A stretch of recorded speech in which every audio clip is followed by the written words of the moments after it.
반갑습니다, 구독자님들. 8월 18일에 인사드립니다. 투자 포인트를 쉽게 설명해드리는 고 팀장입니다. 오늘 아주 흥미로운 기사가 하나 나왔죠. SK 하이닉스가 한국에 54조 원을 쏟아부어서 공장을 짓고 있다고 합니다.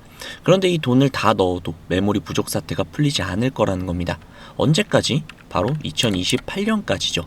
돈을 54조 원이나 넣었는데도 물건이 모자라다는 뜻이에요. 왜 이런 일들이 벌어지고 있느냐? AI에 들어가는 HBM이라는 메모리는요, 일반 메모리를 만들 때보다 재료가 3배를 넘게 씁니다. 같은 공장, 같은 라인에서 만들어도 나오는 양이 3분의 1로 줄어드는 셈이죠. 지금 전 세계가 HBM을 달라고 아우성 중인데, 만들면 만들수록 다른 메모리들은 만들 여력이 사라지고 있는 구조인 거죠. 그리고 또 하나, 공장을 짓는다고 바로 오늘 물건이 나오는 게 아니잖아요. 건물을 올리고 장비를 들여놓고 시험 생산을 해서 품질을 맞추는 데만 몇 년이 걸립니다. 지금 한국에 짓고 있는 라인들에서 실제 물량이 나오는 시점을 2028년 이후로 잡았어요. 그렇기 때문에 앞으로 몇 년 동안은 물건이 모자란 상태가 지속된다는 뜻입니다. 이게 SK 하이닉스 주주들의 입장에서는 어떤 뜻일까요? 그리고 오늘 차트는 어떤 신호를 보내고 있을까요? 오늘 이 영상에서 전부 다 풀어드릴 테니까요. 영상 끝까지 시청해주세요.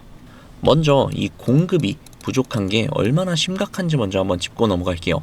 경쟁사인 마이크론을 보면은 좀 답이 나오는데, 최근에 마이크론의 D램 분기 매출이 1년 전보다 무려 343%나 뛰었습니다.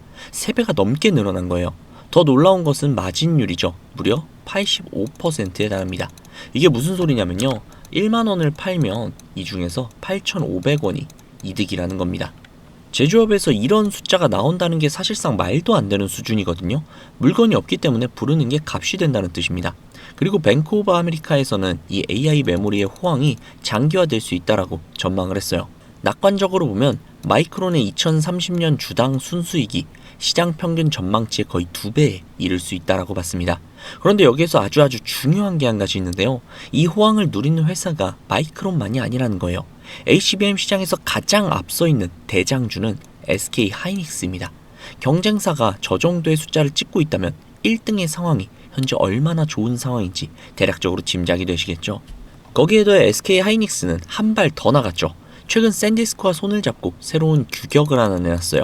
HBF라는 건데, 바로 HBF라는 제품인데 이름은 좀 낯설죠. 하지만 개념은 명확합니다. 지금 AI 메모리는 빠르지만 용량이 작은 HBM과 느리지만 용량이 큰 저장 장치로 나뉘고 있습니다. 그 사이가 텅 비어 있어요.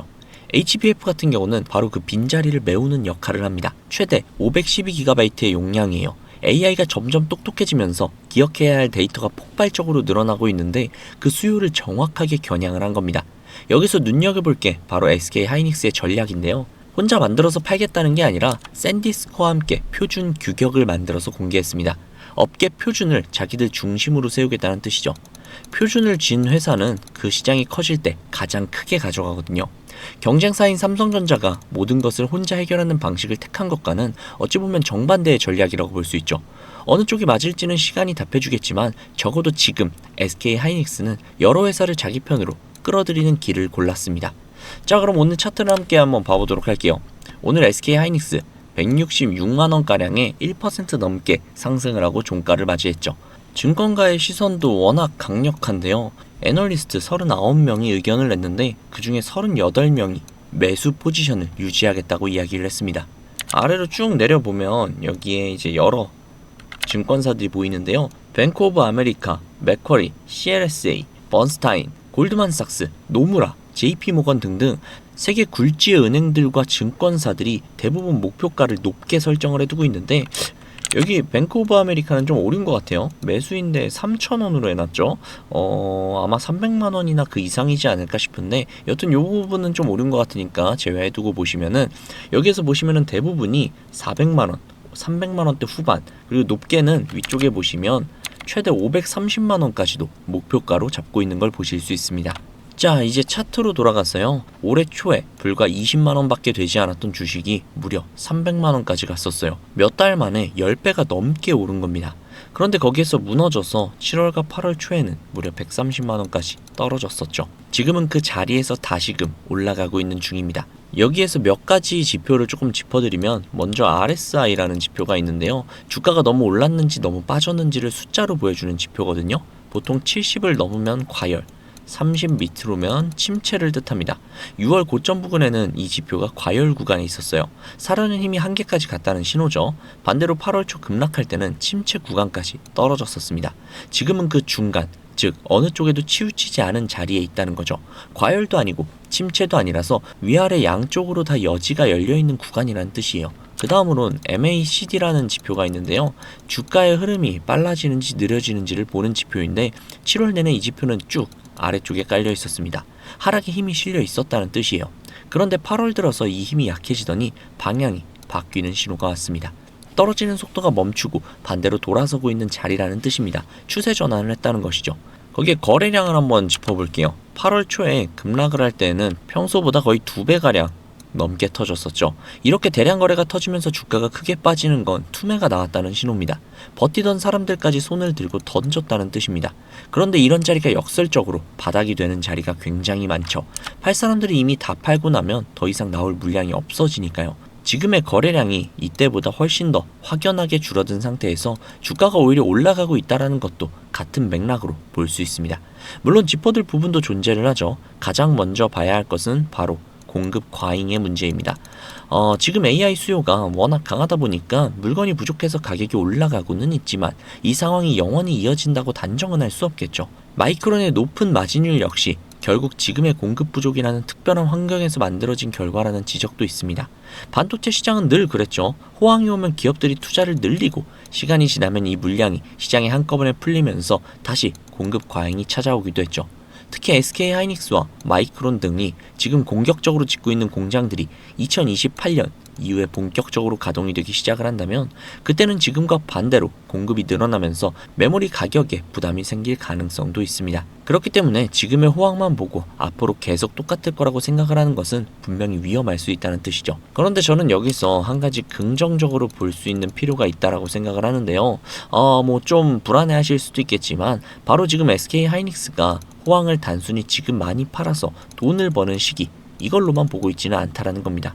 54조 원에 달하는 대규모 투자를 진행을 하면서 앞으로 수요가 커질 시장을 선점하기 위해 생산 능력을 확보하고 있고, AI 시대에 필요한 HBM을 넘어 새로운 시장과 기술에도 주도권을 가져가기 위해 움직이고 있습니다. 특히 HBF 같은 새로운 시장에 본격적으로 열리게 된다면 2028년 이후 공급이 늘어나는 상황 속에서도 단순히 가격 경쟁만 하는 것이 아니라 새로운 수요처와 새로운 제품으로 성장의 방향을 바꿀 가능성도 있습니다. 결국 중요한 것은 2028년에 공급이 늘어난다 라는 사실 자체가 아닙니다. 그때 SK 하이닉스가 어떤 위치에 서 있느냐는 거겠죠. 지금처럼 시장에 가장 앞선 기술을 확보하고 있고, 고객사와의 관계를 바탕으로 새로운 제품을 계속해서 만들어내고만 있다면 공급이 늘어나는 시장에서도 상대적으로 훨씬 더 유리한 위치를 차지할 수밖에 없습니다. 그리고 최근 주가의 움직임도 한번 볼 필요가 있는데요. 이런 반등은 기업의 실적 개선만으로 만들어지는 상승이라기보다는 미국의 물가 둔화나 금리 인하 기대, 외국인 자금 유입 가능성 같은 외부 환경의 영향을 받는 부분도 분명히 존재합니다. 이런 변수들은 다시 언제든지 바뀔 수 있죠. 하지만 반대로 생각을 한다면, 외부 환경이 조금만 더 우호적으로 움직이고 여기에 실제 실적까지 따라붙는다면 주가가 다시 한번 새로운 방향을 만들어낼 가능성도 열려있다는 이야기입니다. 즉, 지금의 SK 하이닉스는 모든 것이 완벽하게 해결이 되고 있는 상황이라기보다는 강한 수요와 확실한 호재를 갖고 있으며, 동시에 미래의 공급 과잉이라는 숙제를 미리 준비하고 있는 구간이라고 보시는 게 더 정확할 것 같습니다. SK 하이닉스는 무려 54조 원이라는 어마어마한 투자를 진행을 하고 있음에도 불구하고 AI 시장의 폭발적인 수요 때문에 2028년까지도 물량이 부족할 가능성이 거론이 되고 있습니다. 그 과정에서 HBM 시장의 경쟁력을 바탕으로 새로운 시장까지 선점을 하려고 하고 있고요. HBF죠. 차트 역시 급락 이후에 다시금 반등을 하고 있으면서 완전히 과열된 자리도 아니고, 그렇다고 시장에서 완전히 멸면받는 자리도 아닌 앞으로의 방향을 만들어가는 구간에 들어와 있다라고 볼 수 있습니다. 물론 여기에서 무조건적인 낙관은 금물이겠죠. 공급이 늘어나는 시점이 언제인지, 메모리 가격이 어느 정도까지 유지가 되는지, 그리고 SK 하이닉스가 그때까지 얼마나 기술적인 우위를 지켜낼 수 있는지, 이런 부분들이 굉장히 중요합니다. 하지만 적어도 지금까지의 모습을 보면 SK 하이닉스가 미래의 변화에 손 놓고 기다리는 회사는 아니라는 점은 분명해 보입니다. 오히려 지금 벌어들이고 있는 돈을 다시 생산 능력과 기술에 투자를 하면서 다음 사이클을 준비하고 있는 모습에 가깝다라고 할 수 있죠. 그렇다면 앞으로 우리가 봐야 할 것 역시도 명확해지겠죠. 현재의 공급 부족이 실제 실적으로 얼마나 오래 이어지는지, HBM 시장에서 지금의 경쟁력을 계속해서 유지할 수 있는지, 그리고 2028년 이후 공급이 본격적으로 늘어났을 때 SK 하이닉스가 새로운 시장과 새로운 제품으로 또 한 번 성장을 할 수 있는지입니다. 이 세 가지를 계속 확인하다 보면 지금의 주가는 단순히 기대감만으로 움직이는 것인지, 아니면 실제로 다음 성장 사이클을 반복하고 있는 것인지 조금씩 답이 보이기 시작할 겁니다. 자, 그러면 이렇게 생각하시는 분들이 계실 수도 있어요. 현재의 상황이 나아지고 있으니 무조건 지금부터 원금까지 버티면 되는 게 아니냐 라고요. 물론 완전히 틀린 말은 아닙니다. 그러나 정답이라고 말하기도 어렵죠. 왜냐하면 우리의 자금은 한정적이기 때문입니다. 우리가 몇십억, 몇백억, 몇천억의 자산가라면 아무런 상관이 없으나 우리는 외인들과 기관들처럼 몇십, 몇백, 몇천억의 자산가들이 절대 아니잖아요. 그렇기 때문에 솔직히 싸움이 되지 않습니다. 우리가 이렇게 돈 많은 세력들, 외인들을 상대하기 위해서는요, 반드시 이들의 의도를 파악을 해야지만 우리가 돈을 벌 수 있다는 겁니다. 아무리 좋은 종목이라고 해도요, 매일 오르기만 할 수 있습니까? 그렇기 때문에 외인들은요, 항상 주가의 상승과 하락, 즉 등락을 이용을 해서 수익을 만들어내는 거거든요. 그래서 우리도 이들과 똑같이 등락을 이용한 매매를 통해서 수익을 극대화해야 된다라는 겁니다. 이렇게 등락을 통한 매매만 잘 해도요, 남들이 3%가량 수익을 볼 때 구독자님들은 15%, 20% 그 이상이 계좌에 찍혀 있을 겁니다. 그리고 남들이 20% 정도의 수익을 벌어갈 때 우리는 계좌에 100%, 200%가 찍혀 있는 거예요. 그래서 제가 이렇게 타점을 잡고 말씀을 드리면 꼭 이렇게 말씀을 하시는 분들도 계세요. 아니 고 팀장, 너는 꼭 올라가면 팔라고 하더라. 더 올라갈 것 같은데. 혹은 너는 꼭 내려가면 사라고 하더라. 더 떨어지면 어떡해? 라고요. 그런데 구독자님들, 이게 바로 외인들과 세력들의 매매 방법이고요. 이게 바로 돈을 벌 수 있는 그런 투자 방법이에요. 작년부터 꾸준히 방송을 놓치지 않고 따라오시는 분들은 수익을 많이 가져가고 있다. 정말 너무너무 고맙다. 이렇게 연락을 주세요. 그런데 최근에 속상한 연락도 종종 오는데요. 무슨 연락이냐면 방송을 늦게 봤다고 지금 사도 되냐고 라고 물어보세요. 이거 될까요? 안 됩니다. 정말 잘못하면 엄청나게 큰 손실을 볼 수도 있거든요. 저한테 가장 중요한 게 뭐냐면요. 수익? 정말 중요하죠. 그렇지만 이건 1순위가 아니에요. 1순위는요. 바로 리스크 관리입니다. 이 리스크 관리 정말 중요해요. 수익 보는 것보다도 훨씬 더 중요합니다. 저는 정말 많은 투자자분들이 잃지 않는 투자를 하셨으면 좋겠거든요. 그렇기 때문에 제가 매도 타점을 전부 다 잡아드리는 겁니다. 어쨌든 소통방에 계신 분들은 문제가 없는데 요즘 혼자 손실 보시고 따로 뒤늦게 연락을 주시는 분들이 너무 많아서 제가 오늘 한 번 더 말씀드리도록 하겠습니다. 구독자님들, 여기 지금 화면 상단부에 번호 보이시죠? 종목에 물려 계신 분들, 그리고 본업 때문에 실시간으로 대응이 어려우신 분들, 그 외에도 정말 너무나도 수익이 간절하신 분들은 이 번호로 문자 한 통씩만 보내주세요. 제가 뭐 1억 천금을 만들어 드리겠다, 억만금을 벌어 드리겠다, 이런 약속은 절대 드리지 못하지만 단 1%라도 수익을 끌어올리고 단 1%라도 손실을 줄일 수 있는 효율적인 투자의 해답을 보여드리도록 하겠습니다. 여기 상단부에 보이시는 010-2679-7056 010-2679-7056 이 번호로 수익이라고 적어서 문자 보내주시면요, 제 구독자님들이 방송을 보시고 연락을 주셨구나 라고 생각을 하면서 그분들 한 분 한 분께 매도 타점 장중에 나올 때마다 다이렉트로 바로바로 보내드릴게요. 지금 운영 중인 소통방에 나가는 타점 동일하게 보내드릴 겁니다. 이렇게만 하면 수익을 놓치시는 분들 없이 모두 다 가져가실 수 있겠죠. 그리고 주기적으로 소소하게 용돈을 챙기실 수 있게끔 단기 급등주도 챙겨드리고 있으니까요. 혼자서 투자하시기 힘드신 분들은 위에 보이시는 번호로 수익이라고 적어서 문자 넣어주세요. 하루 이틀 정도 한번 문자 받아보시고 뭐 수익이 좀 별로라던가 아니면 좀 취향에 맞지 않는다면 그냥 번호 차단하셔도 됩니다. 대신에 좀 수익이 잘 난다면요, 제 채널의 구독 그리고 영상의 좋아요 좀 부탁드릴게요. 그리고 제가 이렇게 많은 분들에게 수익을 내드리고 있다 보니 종종 선물 같은 거 이렇게 보내주시거든요. 뭐 기프티콘 같은 거.